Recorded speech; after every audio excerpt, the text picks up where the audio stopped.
So my stepson is telling me that he hates me, doesn't want anything to do with me. I love his mother, and I want to be there for him, but he simply will not open up, and I don't know what to do. I'm pretty old, but age has never been a barrier to the love and kindness I've wanted to give and show to those close to me.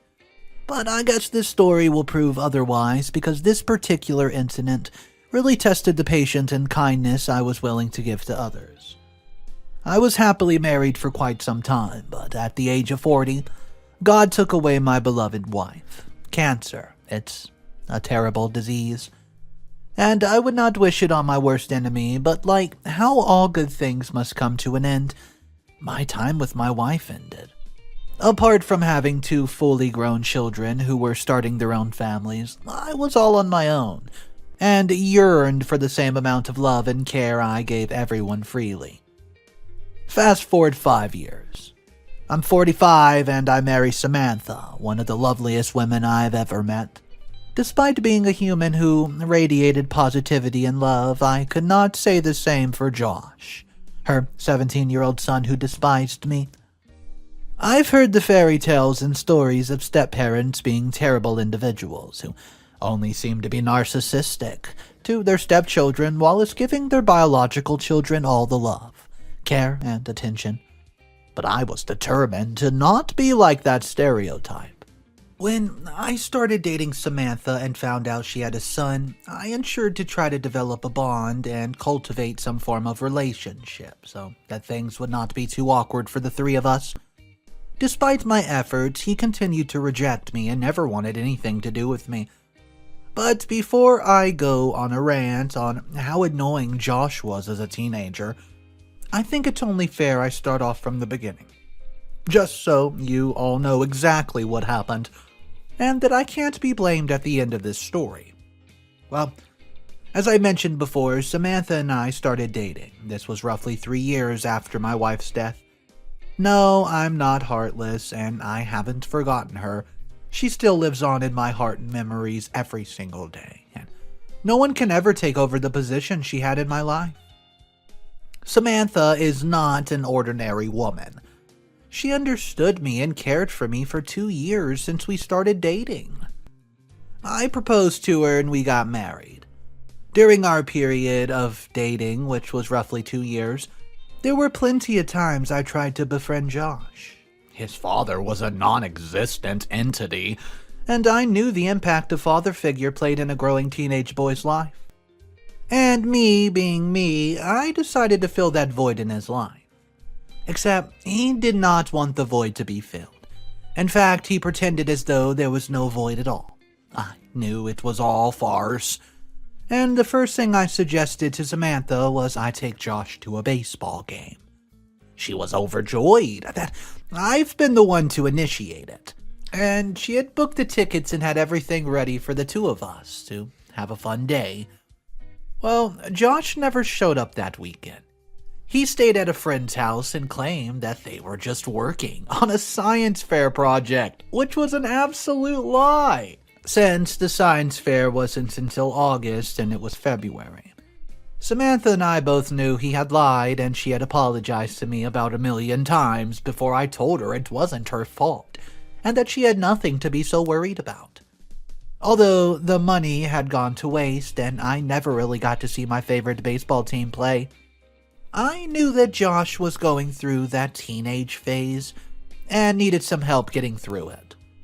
After all, he was alone and did not have a male figure in his life for quite some time. Having raised a son and daughter myself, I knew the mood swings and the tantrums were significantly different between the two, and even handling them needed personalized approaches. But I still managed to do it with my wife, and we raised 2 beautiful, respectable children to give to the world. I was determined to do the same with Josh, although I tried to make the changes pretty late in his teens.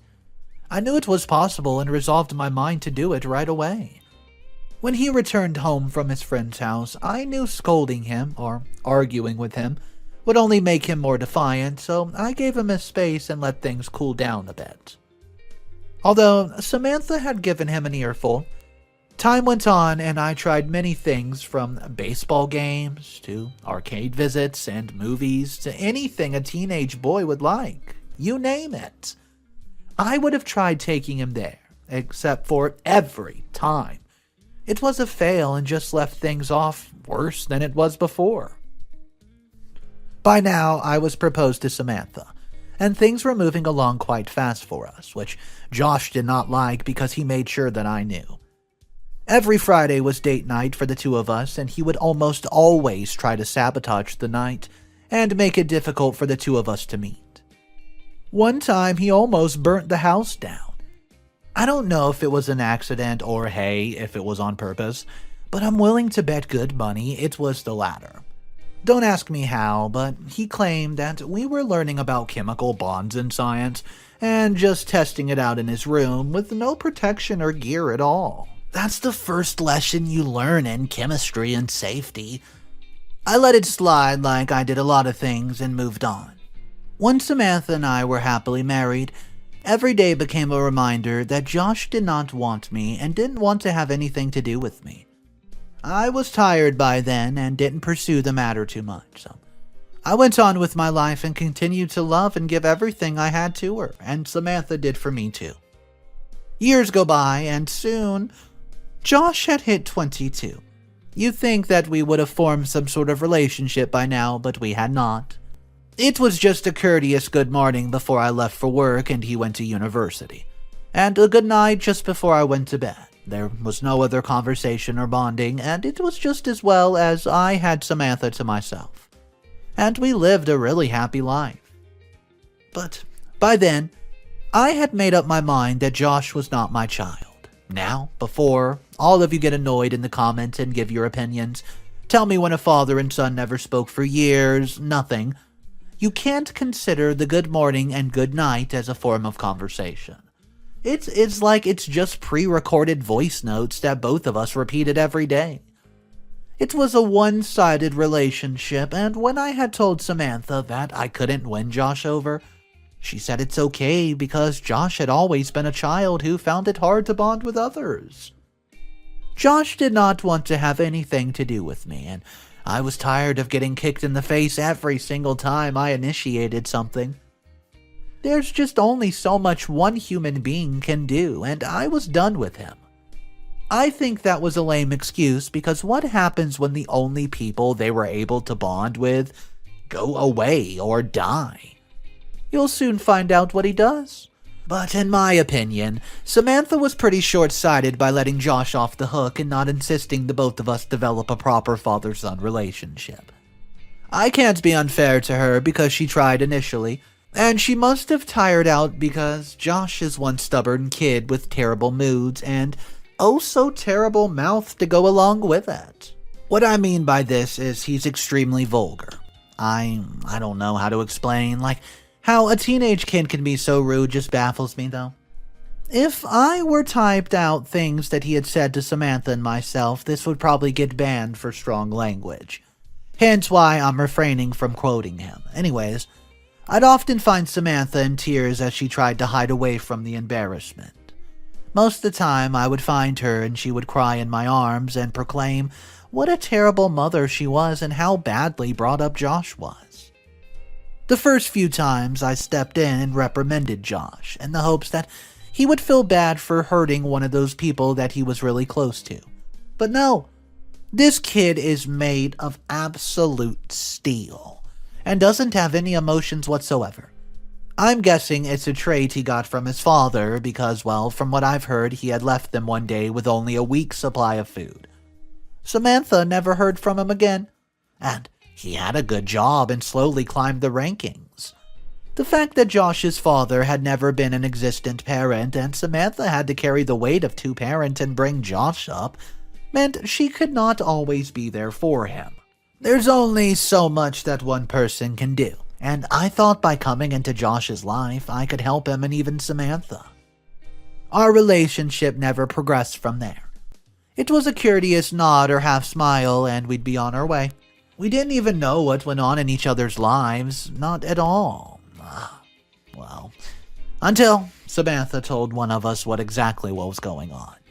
I don't think Josh took any interest in knowing what was happening in my life, but I did listen when Samantha said to me about Josh. It was the least I could do for her. I wouldn't say we're a dysfunctional family. It's just that Josh refused to speak with me or have any sort of connection with me. It's not like I did anything to break up his parents. They were already separated. Hence why I never understood Josh and what was going on in his head. Life went on as usual. I was grateful for Samantha and this new life that she put in front of me. And Josh, well, Josh existed. He had even grown distant from his own mother. I thought it was to do with age, but I'll never really know, will I? Until everything decided to suddenly change. Update number 1.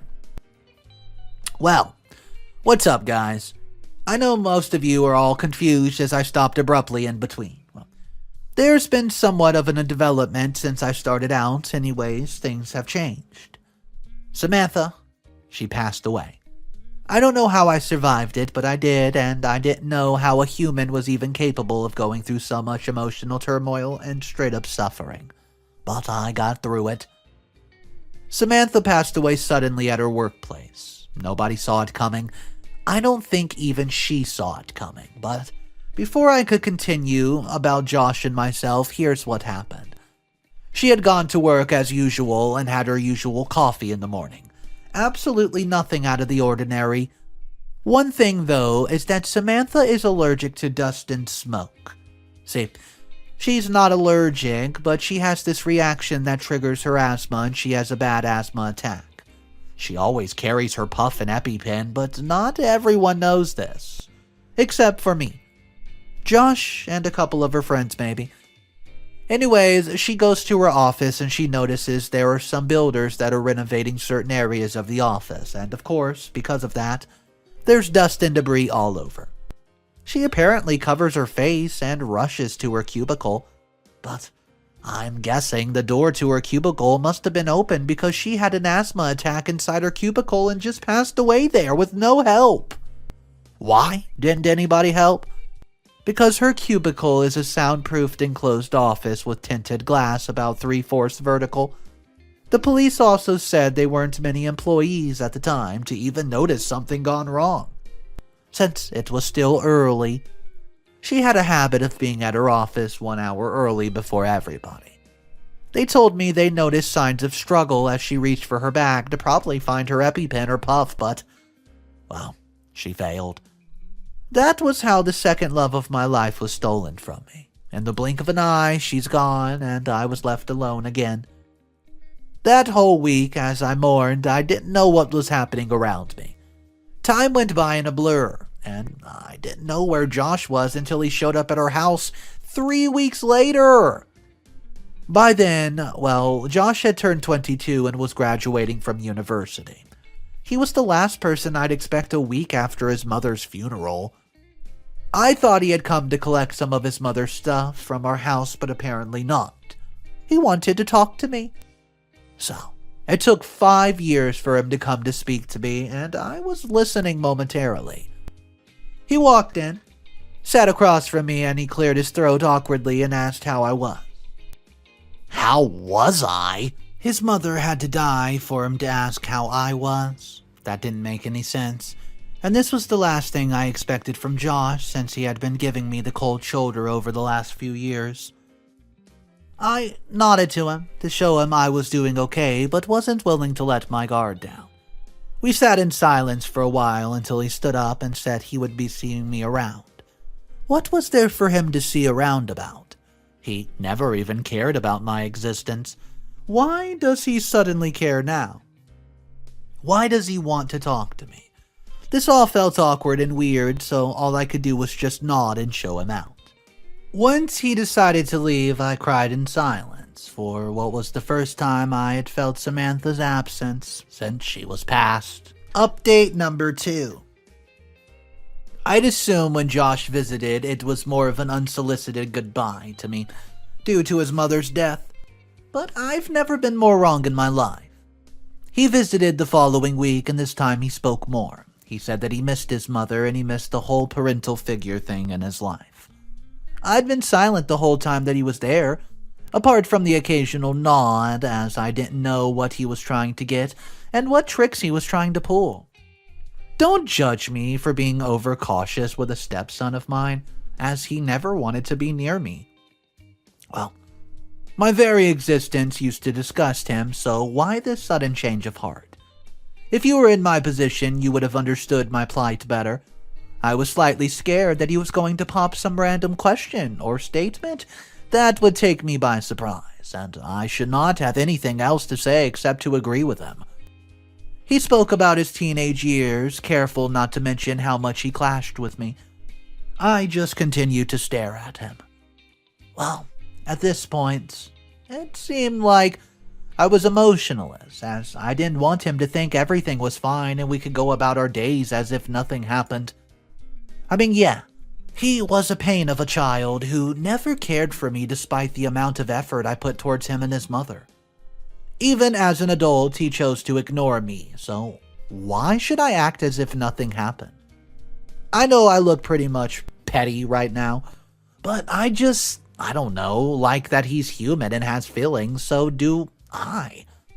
I lost 2 women I loved the most, and I was supposed to just ignore their deaths. I realized how old I've gotten as I had developed a splitting headache and could not take any more of this nonsense. I asked him why he was really there, and he replied by asking me what I meant. He knew exactly what I meant. He was just pretending and giving me this look of innocence. Before I realized what was happening, he said that he missed me. Yeah. What in the world? He misses me? Why would he? How could he? What was I to him? There was the only questions that popped into my mind when he said that. I must have looked taken aback and maybe a faintish because he stood up immediately and tried to steady me. I put my hand out, signaling I did not need his help. And after gulping down a glass of water, I was fine. Okay, let me get something straight. Josh isn't the most emotionless person out there, so when he does decide to get vulnerable, he really means it. And of course, this caught me by surprise. What would you expect? I told him to cut it and just stop with the games, and then he came with another bomb. He said he meant it and used the word dad. Dad? Did he just call me dad? Wow, he had never called me dad, not even once. Well, why did he call me that now? Why? I just could not understand. I was overwhelmed by the whole situation. I stood up with a dazed expression on my face, walked to my room, and fell asleep.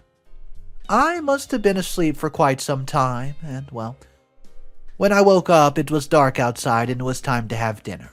Frozen beans and potatoes, no love and warmth in the food, and Josh was gone. Over dinner, I kept replaying the whole scene with Josh, and the word dad just echoed into my head. Did I really want him as a son? Did I create love and attention so much that I was willing to forgive his rash, brusque behavior all these years? I don't know. I only knew that Josh missed Samantha and he needed me for some reason, which I don't know yet. Update number 3. Josh did not visit me for an entire week, and I have to admit I missed him just a tiny bit. I know, I must sound like a bundle of contradictions right now, but I haven't had any human interaction in a while now. That is also because I decided to retire early. The following week, Josh appeared at my doorstep. He had a bottle of wine and some fruit. Again, this was the first time he had bought anything. He was the type of adult who would show up to Christmas, open up his presents, and not give anything to any other person. At least he never gave me anything. He always got something for Samantha, though. I didn't know how to react and just stood awkwardly in front of him and instructed him to leave it on the breakfast bar before muttering thanks. Well, this time, as well, he spoke about work and all that was going on in his life. He had never bothered to update on me on his life. Why would he do it now? After all that's happened, why now? Okay, I know how I look, ungrateful. The fact that my son wants to make amends, or I don't know, that's what I think that he's doing. And here I am questioning everything that he's doing. But it's only natural, right? He had never been there in my life. He was a non-existent entity. So when the meteorite lands on my doorstep, won't I question its appearance? I listened in silence because I didn't have anything to say. All I could think was, how? Because he's related a story from his office in the most animated fashion. It surprised me, to be honest. He looked like a 12-year-old boy describing how he punched the bully in the neighborhood. And I had never seen him like this. And I couldn't help but tear up thinking about all the missed opportunities and moments I could have shared with him which were just like this. He paused in between his story and asked me if I was okay. I managed to muster up the courage and ask him why he was doing this to me, why he was torturing me. He looked at me confused and asked me what I meant, utterly oblivious to this emotional turmoil I was going through. It was not just the fact that I'd lost my wife, it was also because he had decided to show up now. After all these years, he decided now was the time to strike up conversation and, quote, make memories, when he could have easily done it when Samantha was alive. That was one thing that she had longed to see, the three of us living together as a happy family. Josh somehow always managed to turn the happiest moments sour and miserable. He was like a walking storm cloud that only brought despair and sadness wherever he passed. Well, he knew exactly what I meant, and I let him know that. He needs to stop pretending. Why did he do this to me now? He looked down as if the moment wasn't dramatic enough and stood up in a huff. He said he'd gladly go if I didn't want him there. He was just trying to make amends. Now, make amends now? This boy was confusing me every second. I didn't know what he wanted or who he was looking for. Was it me, or was he trying to fill the presence of Samantha in the house and possibly me? I just couldn't wrap my mind around it. I didn't stop him from leaving. Instead, I just watched through blurry eyes as he walked out the door for the last time, or so I hoped. Update number 4. I thought it was the last time I would see Josh, but boy, was I wrong. He returned the very next day and his face looked red and puffy as if he's been crying. I told him to come in and he did not sit down, he just continued to look at me. I didn't know what he wanted, so in order to get him to leave fast, I asked him what he wanted. He opened his mouth to reply, and before I could register what was happening, he was sobbing and asking me for help. What help did he need? As far as I knew, he had secured an outstanding job and had moved into an apartment of his own. I would say he was miles ahead of his peers, but he continued to cry. Finally, speaking through all tears while holding my hand, he said he wanted me and needed me. He missed me. 3 things I had longed to hear from the very person who kept pushing me away for years. I pulled my hand away, taken aback by what he just said, and he looked at me in shock. Don't come at me in the comments about what a terrible dad I am. I know I was in that moment, but you have to know that I had no relationships with this person in front of me whatsoever. What was I supposed to do? Hug him and tell him everything would be alright and that I would be there. The last thing I was going to do after all that pain he had caused Samantha and me through the years. I did feel a ting of guilt and empathy for his situation, but I didn't know who that man was in front of me or why he was calling me dad. I told him to stop calling me that. It was the only response that came to mind as I looked at the ground and avoided eye contact with him. He looked at me stunned and questioned me through tears and a barrage of coughs. I spoke louder this time so that he could get the hint, and I didn't want to be called dad. He looked at me, stunned, and I don't know if his tears were just crocodile tears because he stopped crying and wiped his face with his forehand and looked at me in disbelief. He asked me what I meant by that, as if English wasn't his first language. I repeated what I said slowly this time and continued with an explanation. I told him to stop calling me dad. I was never his dad. I am still not his dad. I don't know what he was to me or me to him. We aren't anything at all, just two individuals who have never seen each other. I told him he was not my son and had never been. Our relationship would never be permanent, and he showed me that we would never be father and son the day that he walked out of my house. Well, silence ensued, and all I could say and overthink was the words that I just said. Was it too harsh? He's a grown man now. Did he understand what I said? He should have. Will he leave me alone now? I guess so. He didn't scream or shout at me. He didn't fall to his knees and beg me to take him in and accept him. All he did was look at me with his innocent look on his face and say, "Why?" like a toddler. I remained silent and continued after a long pause, and I told him it's because life's unfair, and so are humans. I know, I sound like a philosopher, but that was what came to mind then when he asked me that innocent question. Or was it an innocent question? I wasn't sure what was going on through his head. I looked at him, trying to gauge what he was going to say or what his following action was going to be, but I couldn't. His face was a blank canvas. This time he asked me why and addressed me by my name. I was getting tired of the questions, but at least he dropped the whole "dad." I told him I already had two sons of my own and did not need a third. I told him he was never a son to me, and he made sure of that. I'm heartless, but the amount of pain I've gone through by then had made me that way. I'm not apologizing for it, never will. I apologize for turning Josh away. I mean, he is a grown adult who can take care of himself, not a child who was reliant on an adult. If the circumstances were different, I might have taken him in. He walked out of my home for the last time. No goodbye or see you later.